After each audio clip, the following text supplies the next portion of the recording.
كلنا حبينا واتسابنا واتحبينا وسبنا، وكان نفسنا في حد معين وما جاش ولا حس، وكان في ناس نفسهم نحس وما حسناش واتعمل لنا بلوك وعملنا. كلنا حبينا البدايات والتلميحات والاستعباط اللي في الأول، واتبسطنا كتير وزعلنا في النهاية أكتر، وعيطنا واتصدمنا وما كناش قادرين نستوعب إن حد حلو قوي كده وكان بيحبنا قوي كده هو اللي يعيطنا ويبهدلنا. كلنا كان لينا صحاب وبعدوا، وكان في ناس بيحبونا دايما قريبين، بس احنا بعدنا عشان ناس تانية.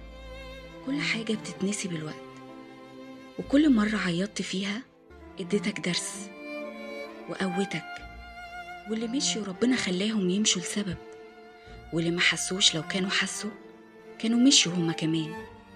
واحنا لما بعدنا عن ناس بتحبنا كان خير ليهم برضو.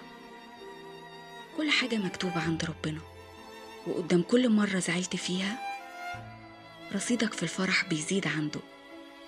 ربنا هيرزقنا بحاجات تفرح وتعوضنا كتير، بس هي فكرة وقت وصبر، بس احنا نرضى عشان يراضينا.